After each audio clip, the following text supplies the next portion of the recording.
श्री कृष्ण अर्जुन से कहते हैं, हे अर्जुन, जो पुरुष न तो कर्मों के फल की इच्छा करता है और न ही कर्म करने से पीछे हटता है, वही सच्चा सन्यासी और सच्चा योगी है। केवल अग्नि में हवन करने वाला ही योगी नहीं है। कर्म योग का है। जो व्यक्ति बिना किसी आसक्ति के कर्म करता है वही योग प्राप्त करता है, क्योंकि बिना कर्म किए कोई भी पूर्णता को नहीं पा सकता। मन का नियंत्रण ही सच्चा योग। योग वही है जो मन को वश में करे, इंद्रियों को जीत ले और आत्मा में स्थित हो जाए। मनुष्य स्वयं का उद्धार करे, स्वयं को न गिराए, क्योंकि आत्मा ही आत्मा की मित्र है और आत्मा ही आत्मा की शत्रु भी है। जो आत्मा को जीत चुका है वह सुख दुख, मान अपमान, शत्रु मित्र सभी को समदृष्टि से देखता है। वही व्यक्ति योग में स्थित कहलाता है। ध्यान का अभ्यास कैसे करें?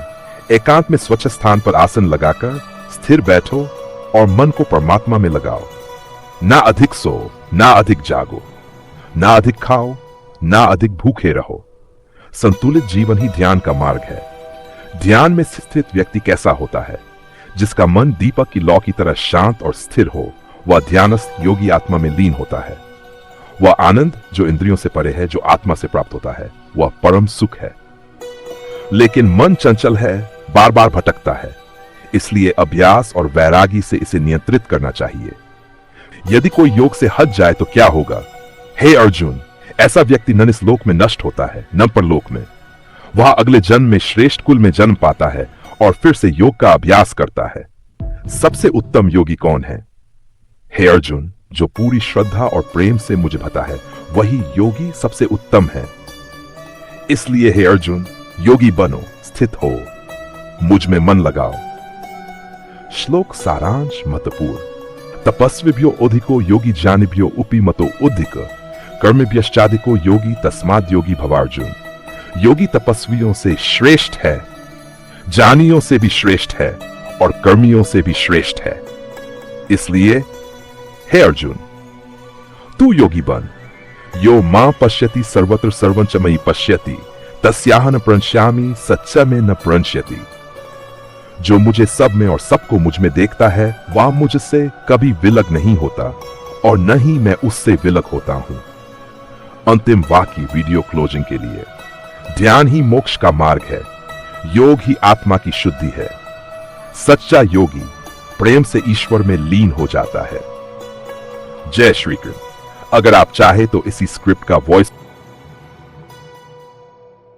से कहते हैं, हे अर्जुन, जो पुरुष कर्म का त्याग करता है और फल की इच्छा नहीं करता, वही सच्चा सन्यासी है, वही सच्चा योगी है। न तो केवल अग्नि में यज्ञ करना सन्यास है और न ही कर्म छोड़ देना योग है।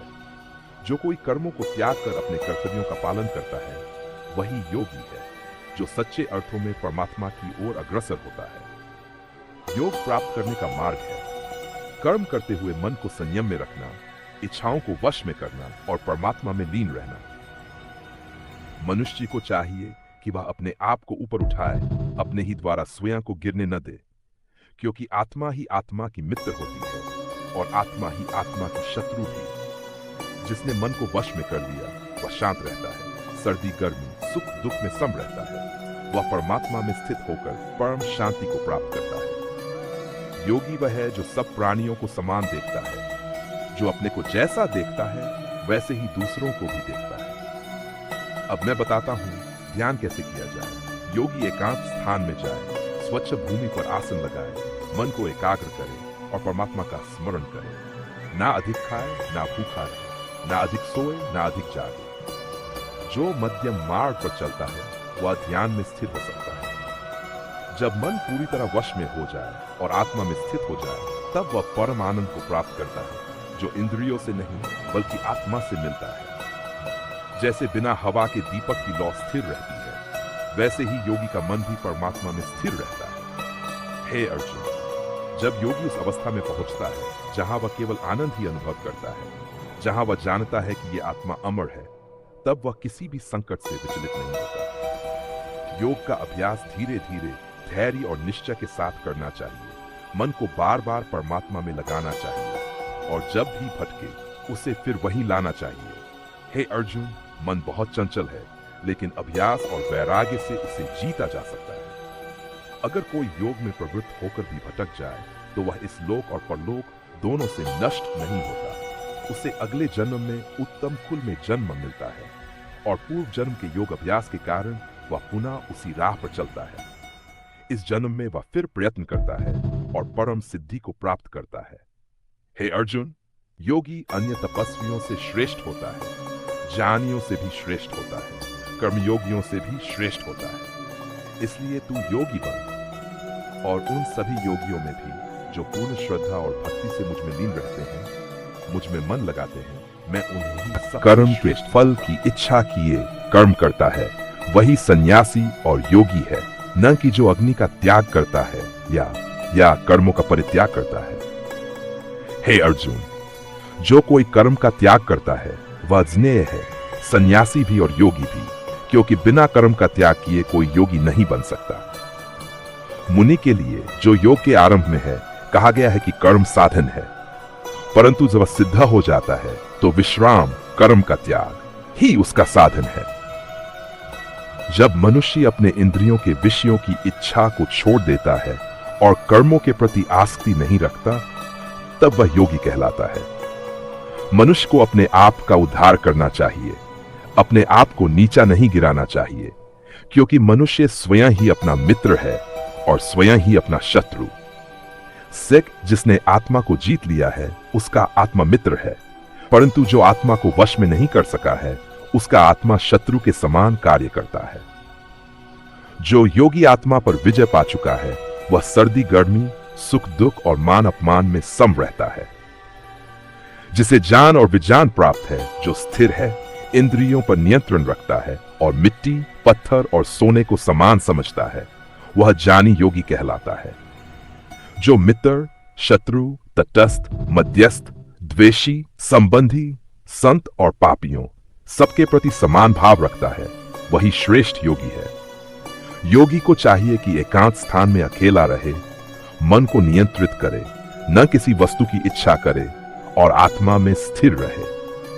शुद्ध स्थान पर कुशासन बिछाकर उस पर मृगछाला और कपड़ा रखकर स्थिर मुद्रा में बैठे, फिर मन को एकाग्र करके एक ही लक्ष्य में स्थिर हो जाए।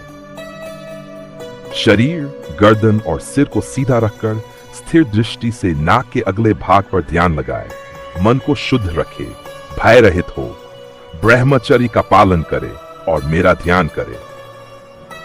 इस प्रकार योग में स्थिर होकर मनुष्य सारे दोषों से मुक्त हो जाता है और धीरे धीरे ब्रह्म को प्राप्त करता है। योगी ना अधिक खाता है, ना बहुत कम, ना अधिक सोता है, ना बहुत जागता है। वह भोजन, आराम, कार्य और विश्राम में संतुलित रहता है। श्लोक 6.5। जब योगी मन को केवल आत्मा में स्थित कर लेता है और सभी इच्छाओं को त्याग देता है, तब वह योग में स्थित कहलाता है। जैसे बिना हवा के दीपक की लौ स्थिर रहती है, वैसे ही योगी का मन भी आत्मा में स्थिर रहता है। जब मनुष्य ध्यान में आत्मा को ही आत्मा के द्वारा देखता है, तब उसे परमानंद मिलता है जो इंद्रियों से परे है। ये वह स्थिति है जहां वह स्थिर हो जाता है और किसी भी कष्ट से विचलित नहीं होता। श्लोक 16। मनुष्य को चाहिए कि सभी इच्छाओं का त्याग करे और केवल परमात्मा का ही स्मरण करे। धीरे धीरे अभ्यास से मन को आत्मा में लाना चाहिए। जहां जहां चंचल और चपल मन भड़के, वहीं वहीं से उसे वापस आत्मा में लाना चाहिए। ऐसा योगी जिसने मन को वश में कर लिया है, असीम आनंद प्राप्त करता है। वह ब्रह्म के साथ एक हो जाता है। योग के द्वारा पापों से रहित होकर योगी अंत में परम शांति को प्राप्त करता है। योगी हर स्थान में परमात्मा को और परमात्मा में सब कुछ देखता है। जो मुझे हर जगह देखता है और हर जगह मुझे ही अनुभव करता है, उसके लिए मैं कभी अदृश्य नहीं होता और वह मेरे लिए अदृश्य नहीं होता। 6 जो योगी संभाव से मेरी उपासना करता है, वह मुझ में ही स्थित होता है।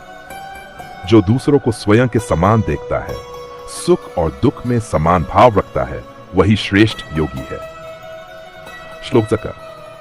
अर्जुन ने कहा, हे मधुसूदन, ये योग जिसमें संभाव की बात कही गई है, मुझे स्थिर नहीं लगता, क्योंकि मन चंचल और बलवान है।